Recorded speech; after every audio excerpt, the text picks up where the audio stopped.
Dios les bendiga, hermanos. Buenas tardes para todos los que nos van a estar viendo a través de estas transmisiones. Para nosotros, hermanos, es un gran privilegio el poder estar una vez más compartiendo, hermanos, lo que es estas enseñanzas en este programa que hemos iniciado con la ayuda de Dios, con nuestro pastor Manuel Chávez, Profundidades Bíblicas. Y la intención siempre de nosotros, mis amados, es que aprendamos de la palabra del Señor. Así que bienvenidos. Probablemente en otros países sea un poco más tarde o quizás ya casi llegando a la noche, pero bendiciones para todos. Queremos, hermanos, decirles, ¿verdad? Tenemos buenas noticias. Hay muchos que nos han estado viendo en otros países. Mandamos un saludo a Argentina, donde hay personas que nos han estado siguiendo las transmisiones, ¿verdad? Y bueno, para todos nuestros hermanitos en El Salvador, Centroamérica, Estados Unidos, que han estado pendientes, muchas bendiciones, un abrazo a la distancia. Vamos a iniciar. Hoy compartiremos un tema dentro de la gama de la historia, un tema que siempre obviamente apegado a las escrituras y que estoy 100% seguro de que va a ser de mucha bendición. Probablemente algunos conozcan este tema, otros no, pero vamos a aprender algo muy importante en este momento. El tema, hermanos, que estaremos compartiendo con mi hermano Pastor Manuel es el tema de los 5 puntos de la Reforma, también conocido como las 5 solas de la Reforma. Estaremos desarrollando este tema en los próximos 45 minutos a una hora que el Señor nos permita. Así que, si no hay más preámbulos que decir, vamos a iniciar con una oración, como siempre lo hemos hecho, pidiéndole a nuestro Dios que sea Él que ilumine nuestros pensamientos y que nuestra boca Él ponga la sabiduría para poder dirigirse a cada uno de ustedes. Vamos a orar. Padre, en esta tarde, Señor, te damos la gracia por darnos el privilegio de poder estar reunidos, Señor, una vez más con mi hermano Pastor Manuel Chávez, Señor, que hemos dado, Señor, este segmento de enseñanzas primordialmente con tu ayuda. Y hoy, Señor, pedimos que seas tú que nos ilumines, nos dé la dirección, Señor, porque si tú no estás acá, no tiene sentido nada de esto de lo que hacemos, Señor. Que esta señal, Padre, llegue hasta los confines de la tierra, si es posible, y que esta transmisión, Señor, sea publicada y muchos puedan ser bendecidos por tu palabra. Todo lo pedimos en el nombre poderoso de Jesucristo. Amén.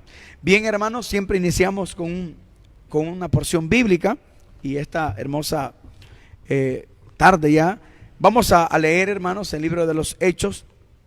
Ahí será la base de más bien de todo este tema que estaremos estudiando. Y dice, hermanos, el libro de los Hechos en el capítulo 20, hermanos, verso 28. Dice su palabra: en el nombre del Padre, del Hijo y del Espíritu Santo. Dice así el apóstol San Pablo, el libro de los Hechos: por tanto, mirad por vosotros y por todo el rebaño en que el Espíritu Santo os ha puesto por obispo, para apacentar la iglesia del Señor, la cual Él ganó por su propia sangre. Porque yo sé que después de mi partida entrarán en medio de vosotros lobos rapaces, que no perdonarán al rebaño, y de vosotros mismos se levantarán hombres que hablen cosas perversas para arrastrar tras sí a los discípulos. Id vosotros mismos, verso 31. Por tanto, velad, acordaos que por 3 años, de noche y de día, no he cesado de amonestarnos con lágrimas a cada uno.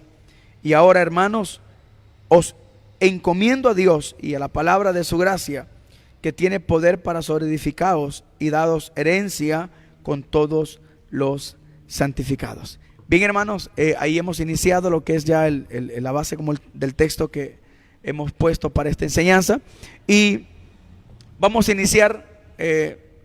Estamos, hermanos, obligados a tocar un poco de la historia, porque precisamente ahí es donde surge, hermanos, lo que son los 5 puntos de la Reforma, que en el transcurso de la enseñanza estaremos desarrollando algunas preguntas, como por ejemplo, ¿será importante que la iglesia tome en cuenta estos puntos de la Reforma?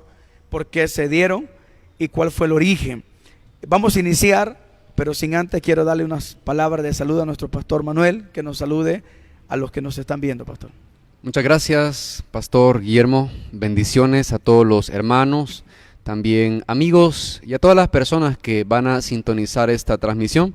Es un gran privilegio poder estar nuevamente acá, siempre con el propósito de edificar a la iglesia a través de la enseñanza fiel de la palabra del Señor.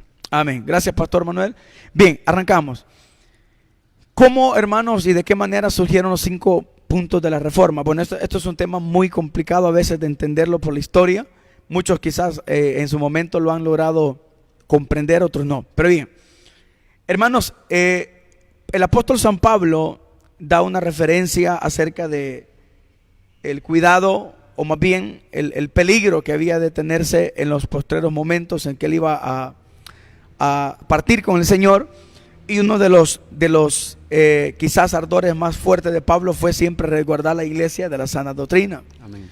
Recordémonos, hermanos, que Pablo, por amor a la iglesia y la sana doctrina, él tuvo que sufrir demasiado persecuciones, cárceles, golpes, maltratos, muchas cosas que por amor a la iglesia tuvo que pasarlas. A la hora de partir él encomienda a sus discípulos, a los que él había tenido como discípulos, a los que habían sido servidores de Pablo, el tener el cuidado de velar por la iglesia, porque se iban a levantar, y es bien claro tal vez mencionarlo, de entre medio de la iglesia, no de afuera, sino entre medio de la iglesia. Pero para no hacer larga la historia, hermanos, en el primer siglo pues vemos cómo la iglesia inicia, hace sus primeros pasos.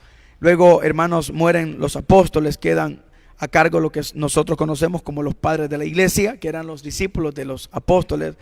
Y así sucesivamente, hermano, la iglesia empezó a ensancharse en muchos territorios, hermanos, a nivel mundial, tal y como el Señor lo había pues profetizado, que el evangelio iba a ser predicado por todas las naciones.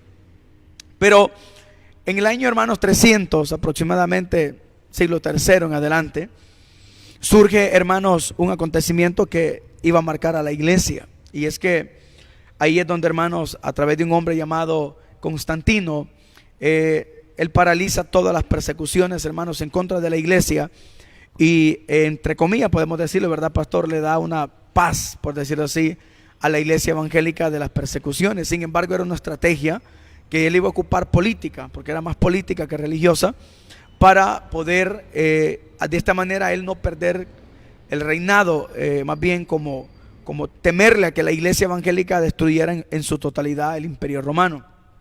Así que decide hacer como una mancomunación, ¿verdad?, entre la iglesia, y ahí es donde se le conoce, ¿verdad?, hipotéticamente, que inicia la iglesia católica, es decir, el Vaticano toma ya una posesión. Para que me entienda, es que del imperio romano surge el imperio papal. Ahí inicia lo que es el imperio papal, y todos empezamos, hermanos, a conocer un poquito acerca de cómo inicia todo esto. La persecución que surge, hermanos, contra la iglesia no se quedó, sino que solamente fue un momento. Luego el Vaticano, es decir, el imperio papal, empieza a condenar a todos aquellos que no creían en la iglesia católica, los toma como enemigo. Y luego, hermanos, posteriormente a esto vemos que la iglesia evangélica, hermanos, luego vuelve de nuevo a las persecuciones, a los martirios, hermanos, a las torturas. Y avanzan los años, hermanos, siglo IV, los primeros 10 siglos de persecuciones, pero llegamos, hermanos, al siglo XVI. En el siglo XVI, hermano, existió un hombre famosamente conocido como Martín Lutero. Martín Lutero, hermanos, era un monje que antes de ser monje había sido abogado. Él había estudiado la ciencia, hermanos, lo que es la ciencia jurídica, abogacía. Su padre, que era un minero, se lo había inculcado a Martín. Luego Martín, hermanos, entra a lo que es, digamos, la iglesia, devoto, digamos, hacia Dios. Decide, hermanos, conocer las escrituras. De hecho, no solamente fue un prominente abogado, sino que un gran doctor en la escritura. De hecho, fue un profesor, hermanos, de teología. Entonces, pero con el tiempo, hermanos, Martín Lutero empezó a descubrir que algunas cosas en la iglesia católica no estaban bien. Y como por su, digamos, conocimiento en las escrituras, y posteriormente, hermanos, su devoción a la interpretación de ella, descubre, hermanos, que la Iglesia Católica había introducido algunas mentiras que a lo que más adelante se le conoce como la corrupción de las indulgencias. Y las indulgencias, hermano, eran como un escrito, digámoslo así, que llevaba el sello del Papa. Eso le daba a la persona falsa esperanza, ¿verdad, pastor? Podemos decirlo así, que lo que hacía era como abrazar a la persona que si había muerto pecadormente, es decir, sin haber recibido a Cristo, había una oportunidad de poder salir de ese estado y poder purgar sus pecados. Ahí fue donde se inventa lo que ahora se conoce como el purgatorio. El purgatorio, hermanos, era un estado no físico, sino que era un estado donde todas las almas tenían que pasar y purgar sus penas, y posteriormente había que salir de ese lugar y directamente al cielo. Estoy explicando en una forma histórica, no porque todo esto es una vil mentira, no existe tal cosa en la Biblia. Entonces, todo esto a Martín Lutero le pareció tan ilógico, porque él, conociendo las Escrituras, él sabía de que lo que era, hermanos, la salvación y el perdón de pecado no era a través de medios externos, sino únicamente por la muerte y la sangre de Jesucristo, a través, obviamente, de la gracia y la fe. Entonces, en 1517, hermanos, dice la historia que Martín Lutero decidió pegar 95 tesis, hermano, en la catedral de Alemania de Wittenberg. Probablemente nos cuesta a veces decir un poco los nombres, pero la gente entiende a lo que nos referimos. Y Martín Lutero, hermanos, ese día o ese momento, esa fecha, fue histórica en toda la edad de ese tiempo, porque ahí es donde despertó en las personas, más bien quitó la venda de las personas que estaban, hermanos, hundidas en la mentira. Las personas, especialmente en Alemania, hermanos, creían firmemente en que las indulgencias eran una esperanza real. Ellos creían, porque ellos creían que el Papa era infalible, que la Iglesia era infalible católica, y que lo que ella decía, lo que el Papa decía, nadie lo podía cuestionar. Eso era el pensamiento que ellos tenían. Ahora, ¿cuál fue la intención de la Iglesia Católica con las indulgencias? ¿Qué fue la intención del Vaticano, del Papa? Bueno, el Papa León X, hermano, él estaba en plena, digamos, construcción de la basílica que ahora se conoce como la Basílica de San Pedro. Entonces no había mucho fondo, y para una construcción, hermanos, masiva como la que él estaba haciendo, necesitaba mucho dinero. Entonces la manera en que ellos, hermanos, estratégicamente decidieron fomentar era a través de las indulgencias, lo que ya hace un momento expliqué. Entonces las indulgencias, hermano, eran como el medio. La gente tenía que pagar, o sea, la gente pagaba, pastor, no era de gratis. La gente pagaba, y el precio dependía en base a los años que la persona podía, digamos, como expiar sus pecados en vida, y en base a cuántas familias ellos tenían en el purgatorio. O sea, la misma mentira del purgatorio los hacía creer a ellos que las indulgencias eran realidad. Entonces, de esta manera, así era como empezó a hacer una fortuna enorme de dinero, a lo que le llaman luego la corrupción de las indulgencias.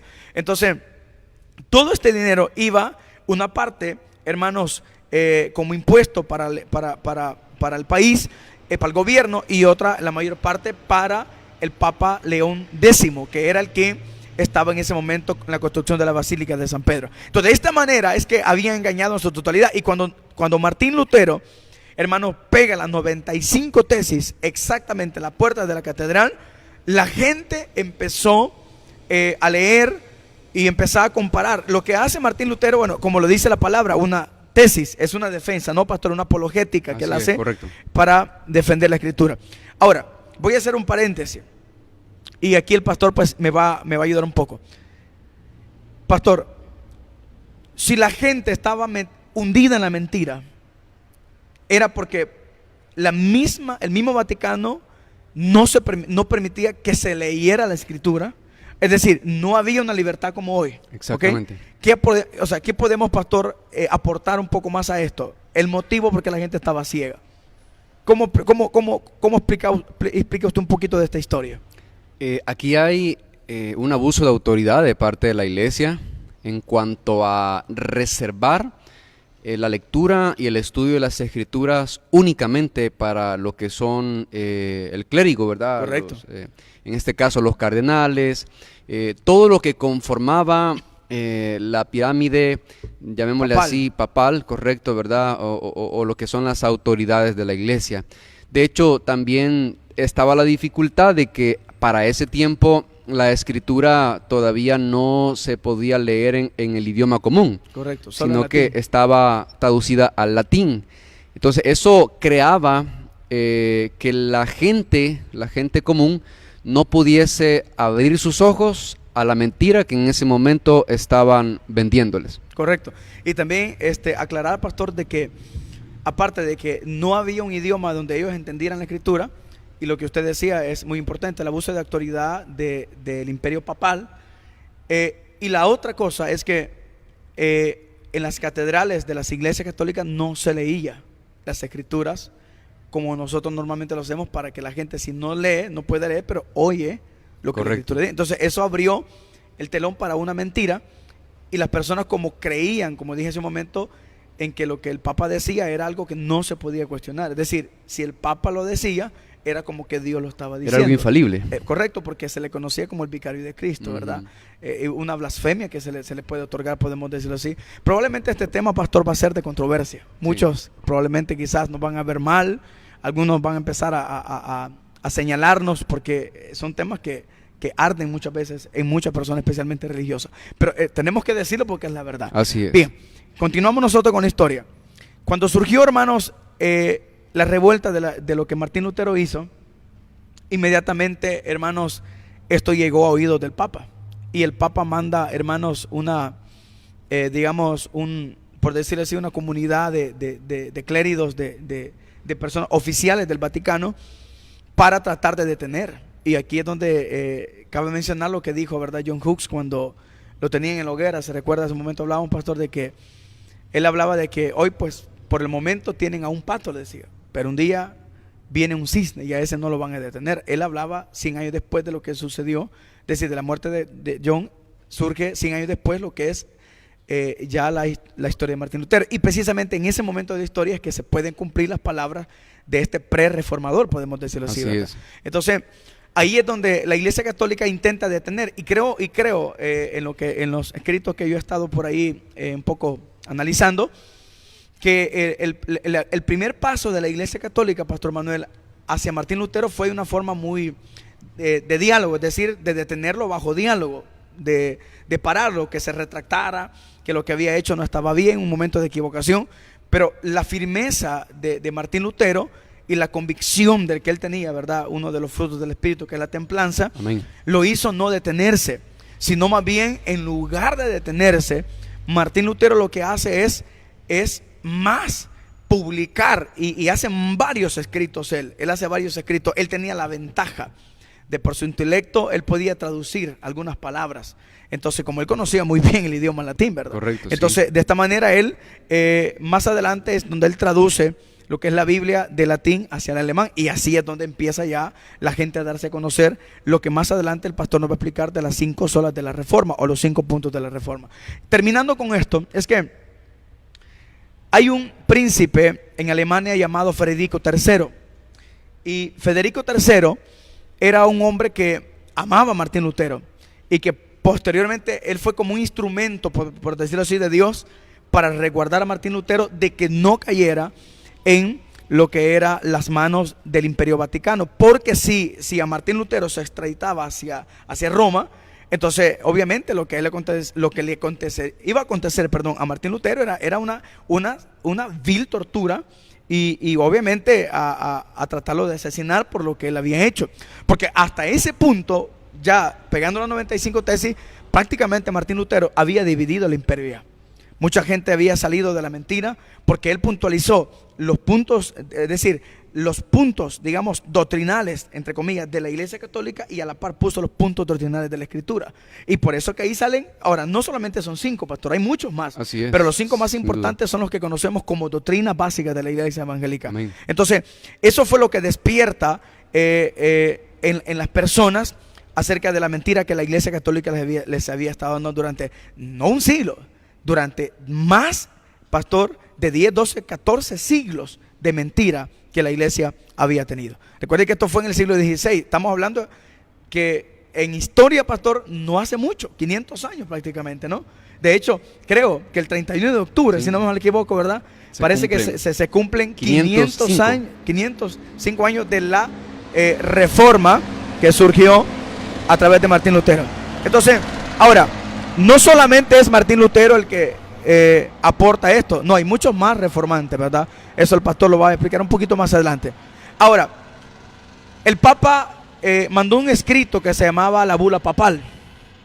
Eso era un documento que excomulgaba inmediatamente a Martín Lutero de la iglesia. Es decir, de ser un monje, un defensor de la iglesia católica, ahora pasa a ser un hereje de la iglesia católica. Correcto. Entonces, por eso es que ahí lo buscan para matar. Así es como la historia, hermano, nos cuenta. Y Martín Lutero pues es resguardado como en un castillo, más o menos como una biblioteca, donde ahí el príncipe Federico III lo tiene oculto para que la iglesia católica no encuentre a Martín Lutero. Ahí se cree que Martín Lutero traduce toda la Vulgata latina, más bien en latín, la Biblia, al alemán. Y ya parece, pastor, que la imprenta ya había sido creada en ese tiempo. Tenía años de haber sido creada. Entonces eso facilitó a Martín Lutero para que la gente empezara a descubrir. Ahora, yo solamente voy a aclarar un punto, y ahí es donde ya el pastor va a iniciar. Lo que sí voy a aclarar para toda nuestra comunidad cristiana, no vayan a pensar que lo que nosotros estamos haciendo es que la iglesia evangélica cristiana en la que nosotros pues estamos creyendo que dependemos de la reforma protestante. No. Un punto a aclarar. La religión nos señala a nosotros como hermanos separados, ¿verdad, pastor? Así la es. religión nos señala a nosotros como hermanos separados porque ellos creen que a partir de la reforma, es decir, de las 95 tesis para acá y la reforma y todo eso, la iglesia evangélica nace. Pero eso es una grave equivocación. Es decir, eso es un error, no un error, eso es un horrorazo, pastor, creerlo así. La iglesia cristiana evangélica no nace ahí, pastor. Ella viene desde que Cristo la fundó. Así es. Lo que surgió fue que obviamente con el tiempo, pastor, empezamos a tener graves problemas de apostasía, y eso fue lo que como que detuvo un poco el evangelio, pero no quiere decir que el evangelio cesó, el evangelio siempre continuó. Entonces, pero sí tomemos en cuenta esto, y es bien importante. La iglesia presbiteriana, anglicana, la iglesia, digamos, luterana que existen ahora, no es la iglesia evangélica que nosotros tenemos. Sin embargo, los puntos doctrinales de ellos los compartimos nosotros porque son bíblicos. Es algo que no nos estamos inventando. Usted puede estar pensando y decir, ahora los pastores están diciendo que creen en la reforma como que ahí nace la iglesia. No estamos diciendo eso. Estamos diciendo que los puntos que se van a mencionar más adelante son importantes porque son lo que ahora nosotros creemos como base de la iglesia cristiana. Es decir, es como prácticamente podemos decir como la base de nosotros, y la escritura lo señala de esta manera. Así que desde ese punto histórico es que se van a formar las 5 solas de la reforma, que en breve minuto pues el pastor estará explicándonos con eso. Así que por ahorita hasta ahí llega lo que es el tema de la historia, para más o menos entender qué es lo que significa y por qué es que surgen estos 5 puntos de la reforma. Así que, pastor, continuamos en el segundo segmento. Usted nos explica ya a partir de ese momento histórico en adelante qué es lo que surge. Muy bien, gracias, pastor. Pues partiendo de ese momento donde se dio todo lo que es la reforma, durante ese tiempo aquellos, ¿verdad?, hombres como Martín Lutero y otros también que estaban en ese momento examinando las escrituras, ellos se dieron cuenta de que la doctrina acerca de la redención o la salvación no concordaba con lo que la escritura realmente dice. Por eso es que, como ellos tuvieron la oportunidad de tener la escritura en sus manos, ¿verdad?, correcto, y comenzar a examinarla, no solamente a leerla, sino a examinarla, entonces ellos comenzaron a darse cuenta que habían contradicciones directas en cuanto a lo que es la doctrina fundamental de las escrituras, ¿verdad? No de una iglesia en específico, porque las doctrinas no eran denominacionales. Correcto. Las doctrinas estaban basadas en la palabra de Dios. Entonces no había un acuerdo entre lo que la palabra de Dios decía. Entonces eso fue lo que dio lugar a comenzar a construir estas bases que ya estaban establecidas en las Escrituras, pero que la religión católica romana no quería dárselas a conocer a la iglesia por la conveniencia, al propósito de lo que el pastor ya mencionó, ¿verdad? Construir la Basílica de San Pedro, mantener la autoridad, mantener oculta la verdad a la gente común. Entonces fue ahí donde comenzó todo este surgimiento, y entonces las doctrinas comenzaron a enseñarse de manera bíblica, y la gente comenzó a darse cuenta de eso. Entonces las 5 solas o los 5 puntos de la Reforma, dicho en palabras sencillas, son un conjunto de 5 frases. Generalmente aparecen en latín, ¿verdad?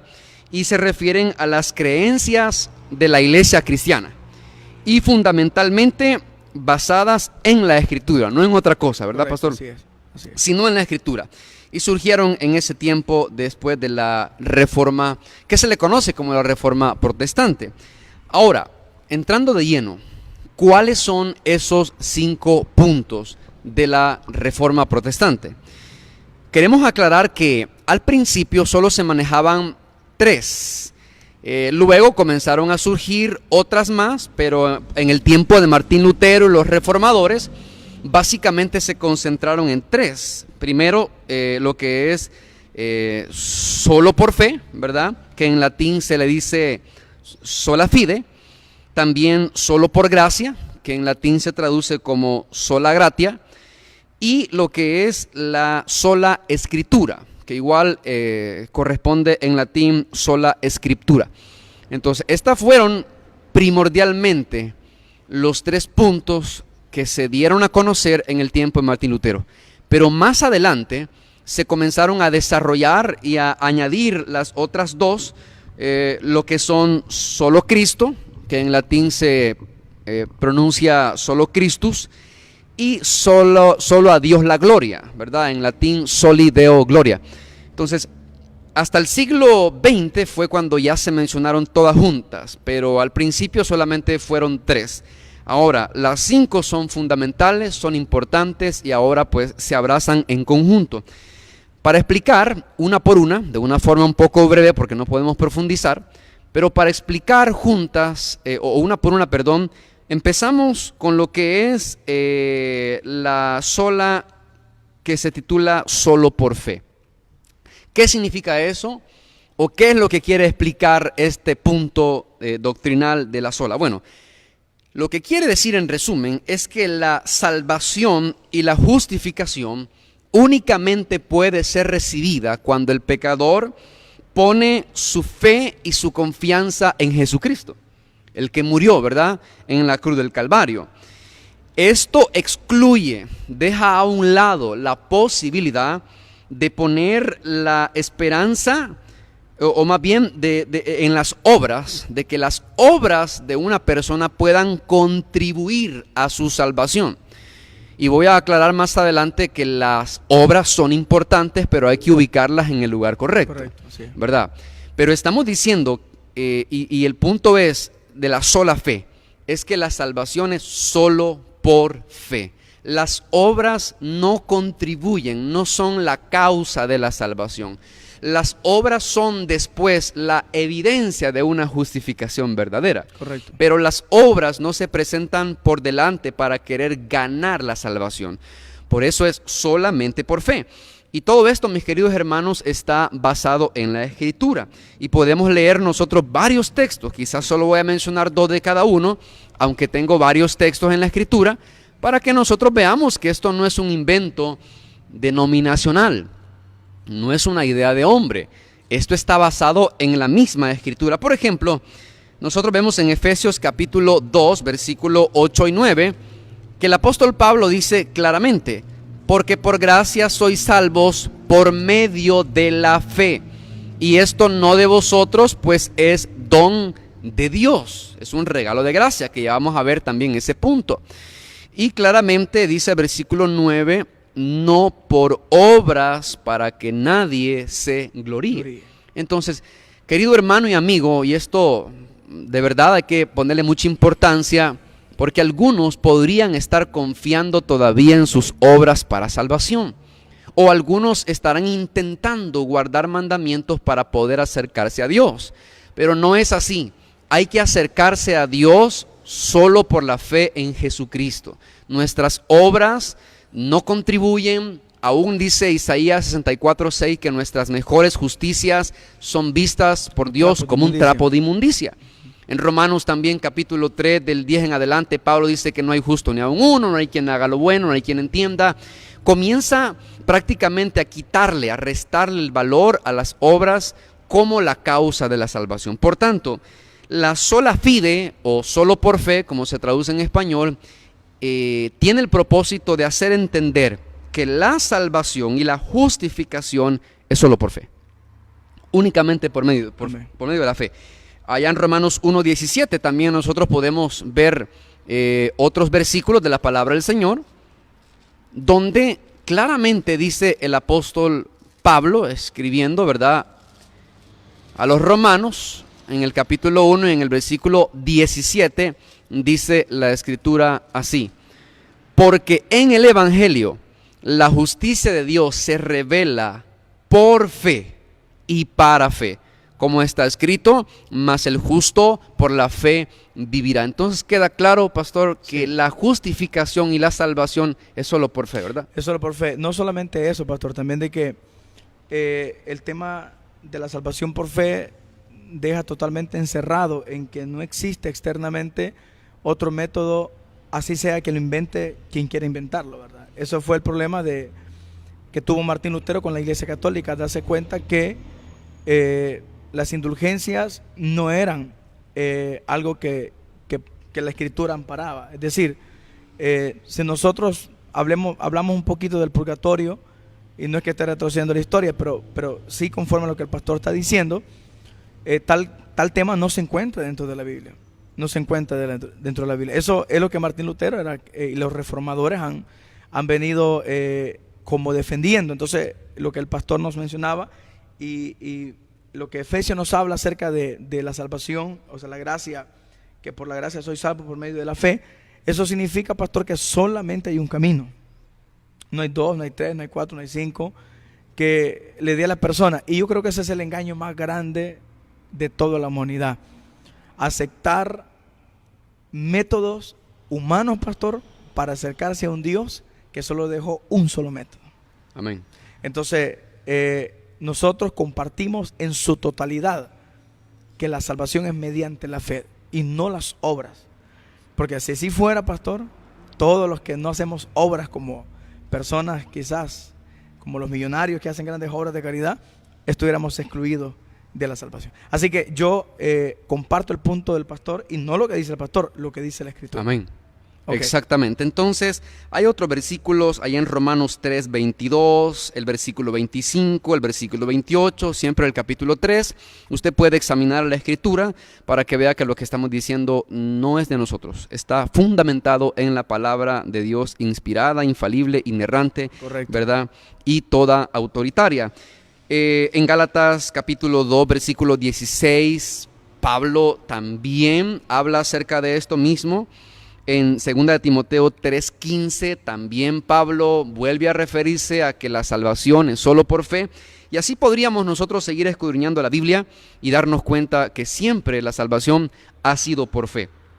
Ahora, para terminar este punto, lo que dije que iba a aclarar, alguien puede preguntarse, ¿y entonces de qué sirven las obras? ¿O para qué están las obras? Las obras son la evidencia. Hay una contradicción que algunos piensan que la Biblia tiene en cuanto a lo que dice Pablo y lo que dice Santiago, porque Santiago dice en sus cartas que la justificación también se da a través de las obras, pero pareciera que hubiera una contradicción, pero en realidad la palabra no se contradice, correcto, sino que se complementa. Lo que Santiago está diciendo es que las obras evidencian de que nosotros realmente hemos sido justificados, pero mediante la fe. Mediante la fe, correcto, pero no son las obras la causa, no es lo que gana, no es lo que provoca la salvación. La salvación se recibe y se cree, por eso es por fe, pero las obras luego, y si usted lee en el mismo Efesios capítulo 2, en el versículo 10, el apóstol Pablo claramente dice que Dios preparó obras de antemano para que nosotros anduviésemos en ellas. Pero eso es después de haber puesto nuestra fe única y exclusivamente en Cristo Jesús. Ahora, un paréntesis, pastor, y ahorita se me vino a mi mente. Antes de la reforma y de los 5 puntos de la reforma, ¿cómo se manejaba el tema de la fe en la Iglesia Católica, pastor? Si ellos habían separado completamente al hombre, o sea, a las personas, de creer mediante la fe, sino creer mediante indulgencias papales, por decirlo así. Entonces, más bien la pregunta sería esta: el término de la fe en ese momento, pastor, para la humanidad era casi desconocido, ¿verdad? Correcto. Prácticamente desconocido. Porque la fe viene por el oír. Entonces, ahora nosotros sí tenemos abiertamente y públicamente la oportunidad de poder anunciar estos temas que hoy estamos predicando, estamos enseñando. Pero si retrocedemos al siglo XVI, pastor, imagínense la posición que le otorga la palabra de Dios a la fe.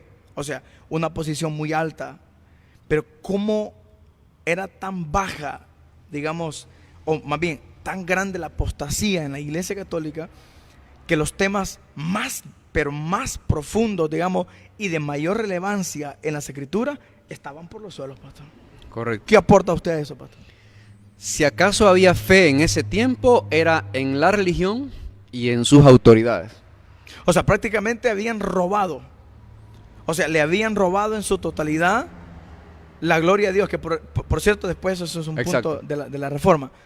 Y eso había hecho que el hombre ya no pronunciara su mirada hacia Dios, sino hacia la Iglesia Católica. Pero imagínese usted, pastor, y esto compartámoslo con los oyentes, la oscuridad de la mentira en la que se encontraba el mundo en ese tiempo, pastor.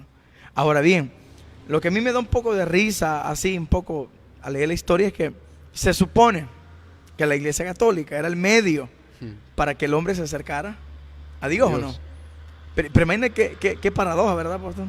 Qué contradicción más grande esa, ¿verdad? Exacto. Que lejos de ser quien acercara al hombre hacia Dios, lo estaba alejando, pero abismalmente, hundido, pastor, en cosas que nunca por un instante la Escritura nos menciona. Entonces hice ese paréntesis porque ese tema acerca de la fe es algo que para mí, pastor, en lo personal, en mis poquitos años de predicar y enseñar la Escritura, debería ser uno de los temas que más arden en el corazón de los creyentes. Exactamente. Muy bien, entonces queda claro que la salvación y la justificación es solo por fe.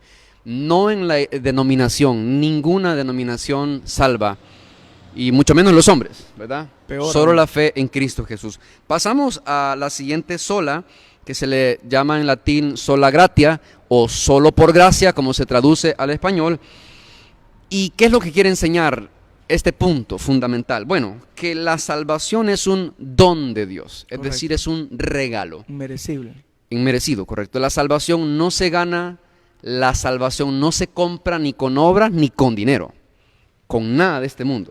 Y ahí estaba el punto de las indulgencias. Exactamente. Entonces, la salvación es un don, es un regalo de Dios. Por eso, el pecador recibe de forma gratuita y de forma inmerecida, como ya lo hemos dicho, basada solamente, oiga bien, solamente en los méritos de Cristo que Él alcanzó, no nosotros, sino que Él alcanzó durante su vida, su muerte y su resurrección.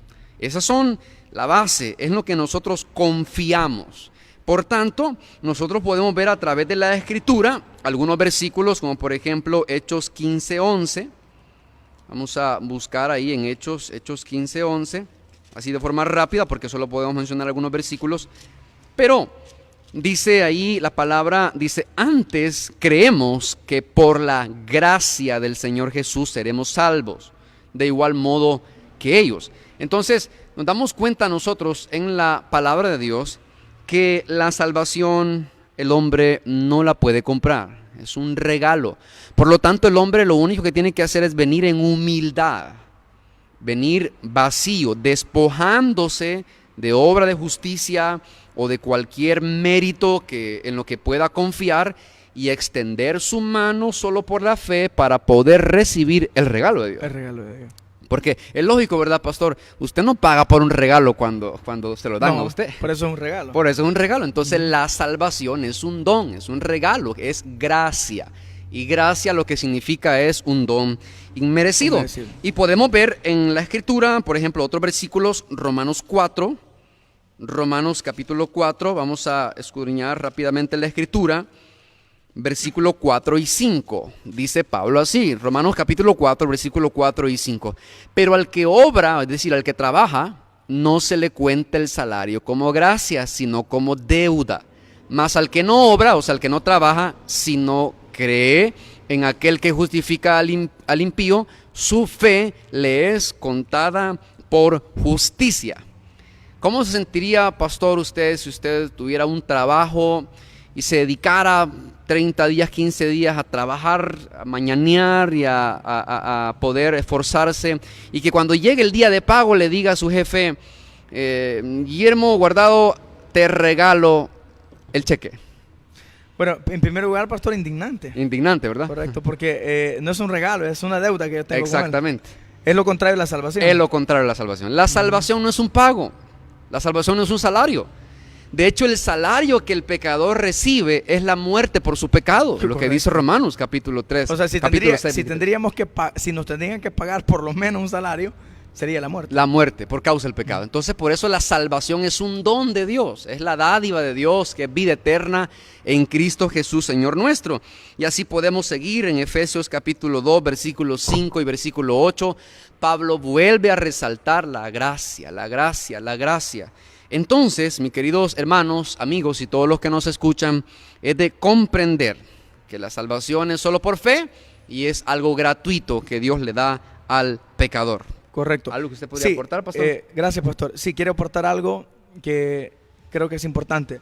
No solamente existe o existió corrupción, o existe hasta el día de hoy, dentro de la religión. Aún, pastor, en los últimos años a nuestras iglesias evangélicas se nos ha metido también la corrupción. Y así como la iglesia, el Vaticano o la iglesia católica daba indulgencias para poder pagar un precio para recibir perdón de pecado, que ya el pastor explicó, una total herejía. También así, pastor, tenemos lamentablemente y con mucha vergüenza, podemos decir, como pastores de iglesias cristianas evangélicas, que también se nos ha levantado en medio de nosotros hombres, pseudos pastores, pseudo predicadores, pseudo evangelistas, que hoy no dan indulgencias, hoy dan un sobre. Y ese sobre, pastor, tiene un precio. Exacto. ¿Cuál es el lema que quizás después del tema de lo que estamos hablando, posteriormente podemos hablar un poquito de la apostasía en su momento, pero cuál es el lema de todos los apóstatas dentro de la iglesia evangélica? Bueno, el lema es que si tú quieres recibir un milagro, un regalo de parte de Dios, hay que pagar un precio. Entonces ellos meten ahí, pastor, el tema de las obras, y ahí es bien peligroso, ¿verdad? Correcto. Entonces, de esta manera es que nuestro pueblo cristiano está pasando el mismo problema de la iglesia católica. El mismo problema. Y lo digo abiertamente, ¿por qué? Porque múltiples de pastores, pseudos pastores, falsos, mentirosos, han ocupado las Sagradas Escrituras para un lucro propio. Correcto. Enriquecerse ellos a través de mentiras, pastor, a través de falsedades, de enseñar de que si tú vienes y pactas con Dios, Dios va a venir y también va a pactar contigo. Eso es antibíblico. El hombre no le puede poner los términos a Dios para hacer un pacto. Es Dios quien nos pone los términos de la manera que quiere convenir. Entonces, eso quería aportar. Y todos los que nos escuchan, no importa en qué país estén, pero escuchen esto: la salvación, la gracia del Señor Jesucristo sobre nosotros no tiene un costo. Todo es mediante la fe. Así es como es esto. Fuera de eso, pastor, podemos etiquetar que es un hereje completo.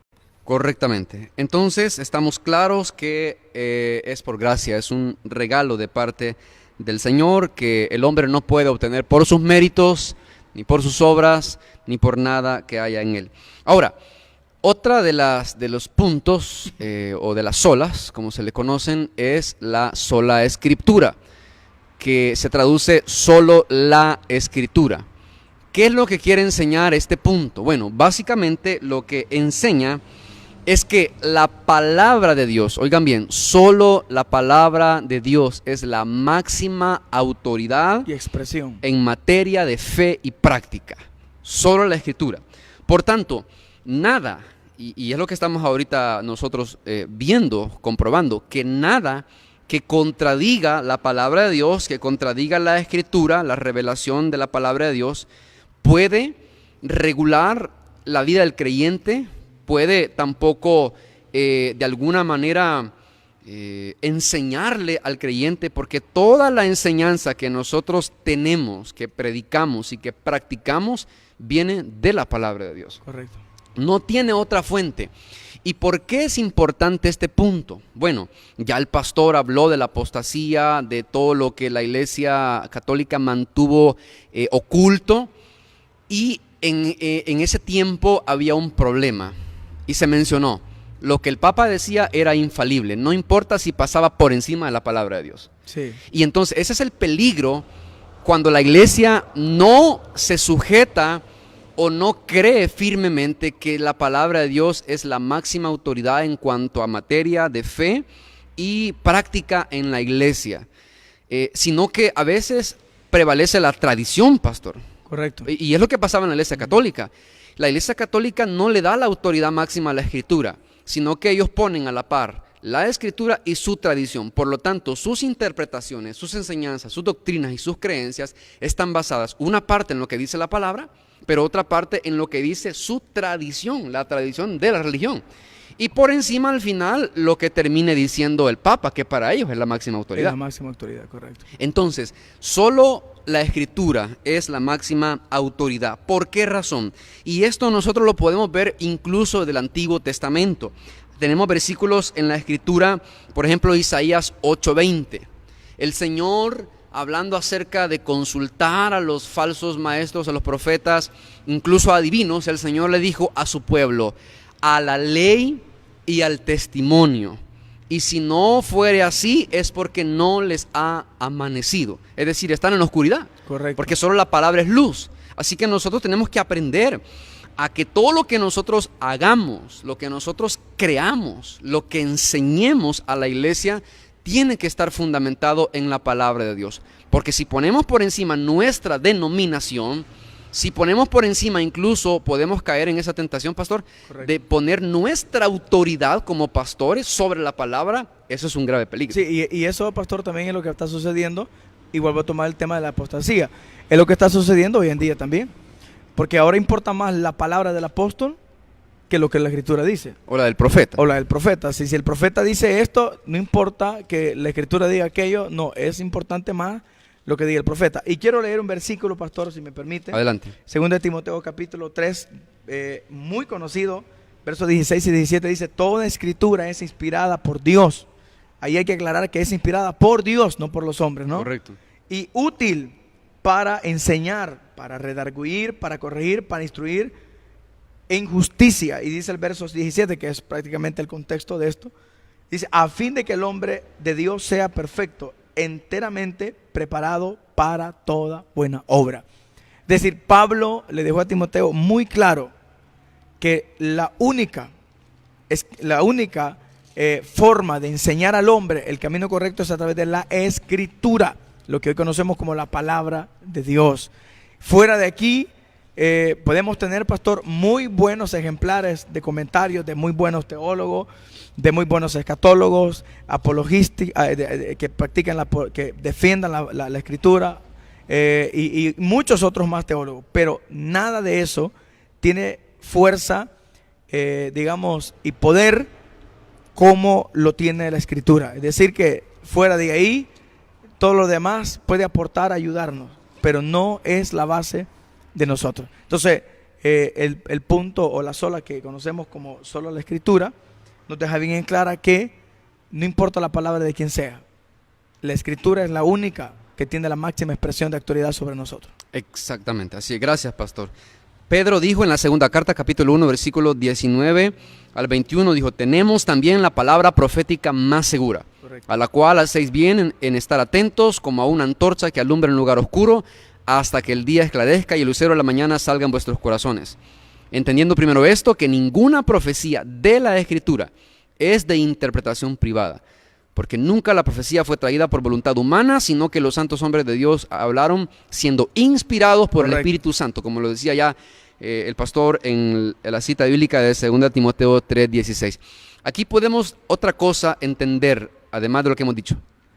La palabra se interpreta a sí misma, porque está diciendo que ninguna profecía de la Escritura es de interpretación privada. Correcto. Algunos se confunden con esto y piensan, bueno, como dice que no es de interpretación privada, así que tú no me puedes venir a decir que la interpretación solamente una persona la puede tener. Podemos tener varias interpretaciones. Como no es privada, entonces yo puedo interpretarla a mi manera. Eso es entenderlo a lo contrario. A lo contrario. Lo que Pedro quiere decir es que nosotros no podemos de ninguna forma interpretar a nuestra manera la Escritura. Tiene que ser interpretada en el contexto mismo de la palabra de Dios, porque uno de los principios de interpretación, y usted lo sabe, pastor, de la Escritura es que ella se interpreta a sí misma. Correcto. Sí, es decir que nosotros, por ejemplo, podemos tener ideas diferentes, ¿verdad? Pensamientos diferentes o tanques de pensamientos diferentes, pero no así en lo que es la interpretación de la Escritura, porque entonces no tuviera sentido, o sea, fuera una confusión que uno tuviera una interpretación, el otro otra y el otro otra, entonces al final la Escritura no tuviera su propia interpretación. Correcto. Entonces, ahora, ¿cómo nosotros encontramos la verdadera interpretación de la Escritura? Mediante el Espíritu Santo. Así es. Mediante el Espíritu Santo. Él es la guía, correcto. Entonces, tener mucho cuidado con eso. Ahora pasamos a la siguiente sola, la que se menciona o se denomina solo Christus o solo Cristo. Bueno, básicamente lo que quiere enseñar es que la salvación se encuentra solo en Cristo. Aquí no hay ningún otro hombre representante que sea vicario de Cristo, pastor. Ni el Papa, ni alguien que en ese tiempo se vaya a denominar como el Cristo, ¿verdad? Del siglo XXI. Como muchas veces salen personas por ahí, ¿verdad? Diciendo yo soy el Cristo, y el Señor lo advirtió en la palabra también. Entonces, la salvación se encuentra solo en Cristo, excluyendo, así como el pastor lo dijo hace un momento, excluyendo cualquier otro camino. Correcto. No hay otro camino para poder llegar al cielo. Cristo es suficiente y Él es exclusivo. Sí, en cuanto a la salvación. De hecho, Hechos 4:12, pastor, eso es el texto base para todo esto, ¿verdad? Exacto. Nos dice el apóstol Pedro predicando, les dice, porque no hay, en ninguno otro hay salvación, porque no hay otro nombre bajo el cielo dado a los hombres en que podemos ser salvos. Es decir que no existe nadie que tenga el mérito de Cristo para poder aportar y decir un 30% es por mí que van a ser salvos, ¿verdad? O sea, es bien ilógico. Entonces, ese punto de la sola, que es solo por Cristo, es decir, solo por Cristo, deja bien claro, fuera de Él, pastores, evangelistas, maestros, papas, curas, monjes, lo que sea, fuera de Cristo nadie otorga salvación. Eso hay que dejarlo claro, pastor. Exactamente. Okay. Y también, 1 Timoteo capítulo 2, versículo 5 dice, porque hay un solo Dios y un solo mediador entre Dios y los hombres, Jesucristo, hombre. Él mismo también lo dijo allá, ¿verdad? En Juan 14:6, yo soy el camino, la verdad y la vida. Y nadie viene al Padre si no es por mí. Entonces, este punto o esta sola, que se le denomina como solo Christus o solo Cristo, tiene ese propósito de excluir cualquier otra persona, cualquier otro camino. Solo Cristo salva, solo Él es divino, solo Él es Dios, solo Él es el único ¿verdad? Vicario, sustituto, nuestro sacrificio, nuestra ofrenda perfecta para poder cubrir nuestros pecados a través de su sacrificio y así poder recibir por gracia lo que es la salvación de parte del Señor. Correcto. Quisiera aportar un versículo, pastor. Adelante. En Filipenses capítulo 2, verso 5 dice, haya pues en vosotros este sentir que hubo también en Cristo Jesús, el cual siendo forma de Dios no estimó a ser igual a Dios como cosa que se aferrase, sino que se despojó a sí mismo, tomando forma de siervo, hecho semejante a los hombres. Y estando en la condición de hombre, se humilló a sí mismo, haciéndose obediente hasta la muerte, y aclarando, muerte de cruz. Exacto. Verso 9, por lo cual Dios, aquí aclaremos, pastor, aquí no está hablando de 2 o 3 personas más, es a uno solo. Amén. Por lo cual Dios también le exaltó hasta lo sumo, es decir, esto es hasta su totalidad, Sí. ¿verdad? Y le dio un nombre que es sobre todo nombre. Verso 10, para que en el nombre de quién, pastor, de Jesús, Exacto. se doble toda rodilla de los que están en los cielos y en la tierra y debajo de la tierra, y toda lengua confiese que Jesucristo es el Señor, para gloria de Dios Padre. Y una cosa aclaremos, el pueblo tiene que respetar a sus pastores, tiene que amarlos, tiene que estimarlos como los hombres de Dios, pero no pueden jamás en ningún momento rendirse ante la voz de un pastor. Tampoco pueden darle una honra como tenemos los ídolos de ahora, ¿no, pastor? Que la gente en realidad no va porque quieren escuchar la palabra, sino que por los ídolos que están ahí, por los hombres, ídolos de carne que tienen, que con solo que el ídolo les tocara la mano por lo menos, es para que no se la laven todo un año, ¿verdad? Entonces esto es lo que tenemos, y esto lo aclaramos porque en base a esto es, con todo respeto lo voy a decir sin querer ofender a nadie, pero todos los hombres bajo el sol que existamos, nadie puede igualarse al mérito, a la posición que solamente uno pudo llevar, y fue nuestro Señor Jesucristo. Por eso aclaramos que uno de los puntos importantes que nosotros tomamos como la sola, es decir, solo Cristo, es que solo por medio de Cristo existe la salvación, y fuera de Él los demás solamente son mentirosos. Exactamente, pastor. Entonces, ahí podemos leer otras citas bíblicas, por ejemplo, Hebreos capítulo 9 del 11 al 12.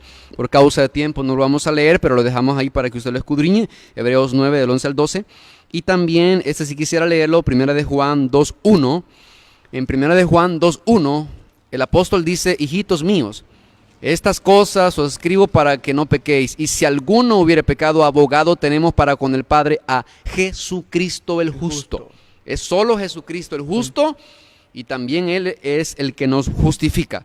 Ahora, el último punto, la sola número 5, que se le conoce como soli Deo gloria, o solo a Dios la gloria, tiene también el propósito de enseñarnos que la salvación, ya que la recibimos solo por medio de la fe en Jesucristo, esto provoca que nosotros glorifiquemos a Dios y no a los hombres. Correcto. Y que no nos glorifiquemos a nosotros mismos. Porque esta sola, que se le llama soli Deo gloria, pone de manifiesto las excelencias, las virtudes exclusivas, y las perfecciones exclusivas que solamente están en el carácter de Dios, Dios el Padre, Dios Hijo, Dios Espíritu Santo. Y por lo tanto, esa obra de redención que es hecha a través de Jesucristo nuestro Salvador, a quien glorifica es a Dios. Correcto. A Dios totalmente. Y podemos también leer varios versículos en Efesios capítulo 1, versículo 4 al 6. Pablo claramente al final de esos versículos lo que él quiere decir es de que es el Señor el que tiene que ser exaltado, el que tiene que ser glorificado. Ahí lo dice Efesios 1, rápidamente del 4 al 6, dice el apóstol Pablo: según nos escogió en Él, o sea en Cristo, antes de la fundación del mundo, para que fuésemos santos y sin mancha delante de Él, en amor, habiéndonos predestinado para ser adoptados hijos suyos, por medio de Jesucristo, según el puro afecto de su voluntad. Y aquí está: para alabanza de la gloria de su gracia, no de nosotros, sino de la gracia de Dios, con la cual nos hizo aceptos en el amado. Podemos ver otros versículos, por ejemplo, Filipenses 2:11, también nos hablan un poquito acerca de la gloria que es para Dios. Filipenses 2:11, ya lo leyó el pastor, dice: y toda lengua confiese que Jesucristo es el Señor, para gloria Amén. de Dios Padre.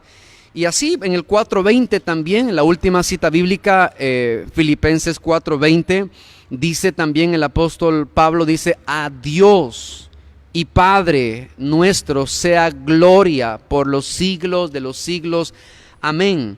Entonces, aquel que pretende, aquel que intenta, que busca, por el medio que sea, obtener el favor de Dios, ganar el favor de Dios, al final lo que está haciendo es queriendo ganar algún mérito, ¿verdad? Queriendo obtener algún reconocimiento. Porque, pastor, si yo confío en mis obras para ser salvo, en mis méritos y en lo que yo haga, un día yo podré llegar delante de Dios y decirle: Señor, por lo que yo hice, merezco esto, esto y esto. Pero eso no va a pasar, pastor. No, claro que El no. día que estemos delante de la presencia del Señor, lo único que vamos a decir o poder decirle al Señor es: gracias, Correcto. porque fue un favor. Si no, entonces Dios estuviera en deuda conmigo y estuviera en deuda con toda la humanidad por las obras caritativas que los hombres hacen. Pero Dios no está en deuda con el hombre, sino que somos nosotros los que estamos endeudados con Dios. Correcto.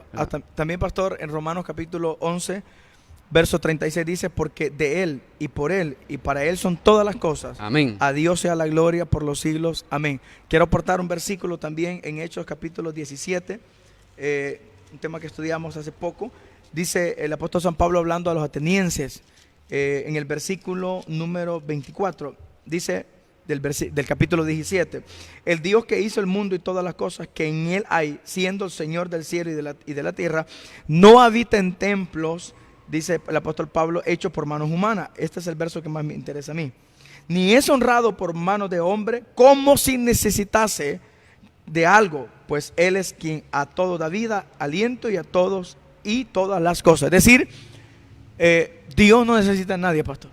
Exacto. Dios no necesita que yo sepa cantar, ni yo sepa predicar, ni yo sepa tocar un instrumento. No, Él no necesita de eso, porque Él puede levantar a quien sea. Es más, nosotros somos los que necesitamos de Él. Correcto. Por eso es que abrazo el punto, el quinto punto que usted acaba de mencionar: es decir, solo la gloria le pertenece a Dios únicamente. Amén, correcto. Para ir finalizando, mis queridos hermanos y todos los que están viendo en vivo o los que van a ver esta transmisión cuando ya esté grabada, para ir finalizando, solamente concluimos con dos preguntas. La primera es: ¿por qué son tan importantes estos 5 puntos fundamentales que nosotros hemos estudiado? Y quisiera primero, pues, ceder la palabra al pastor para que él pueda dar su punto. Bien, en lo personal, pastor, para mí es muy importante porque los 5 puntos prácticamente son como una base doctrinal de nosotros, ¿verdad?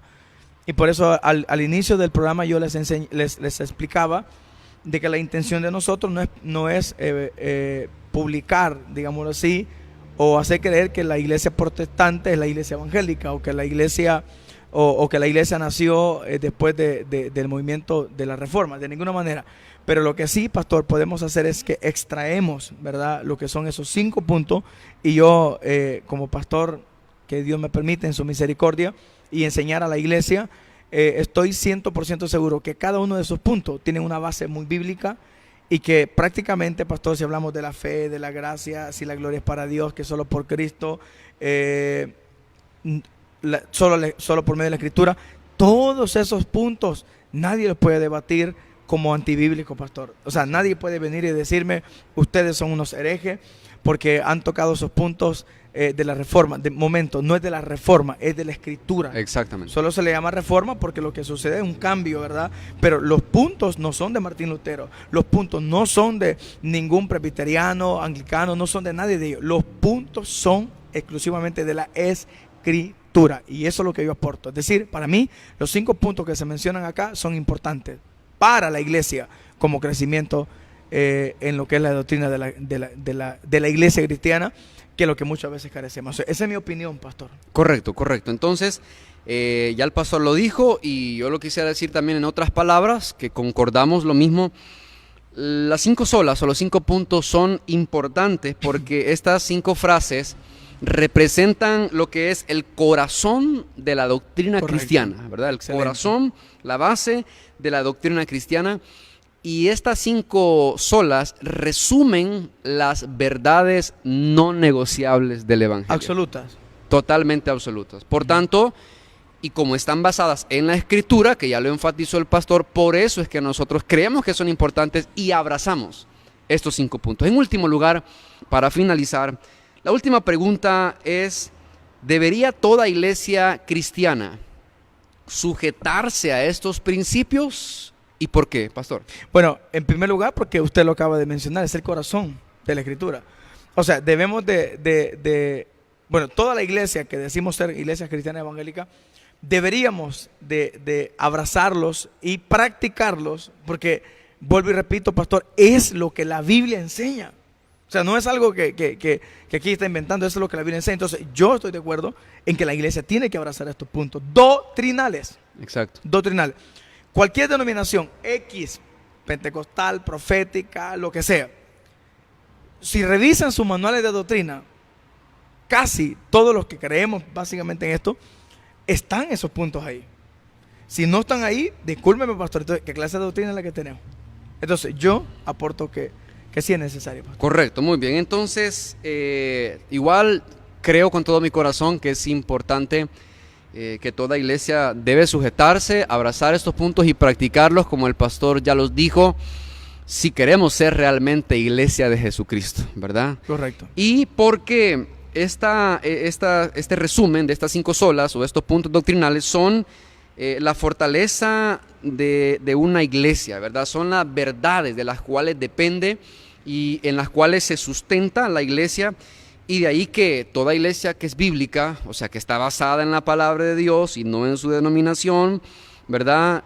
No en sus autoridades eclesiales, sino que es bíblica, no solo abraza estos principios, sino que también los debe proclamar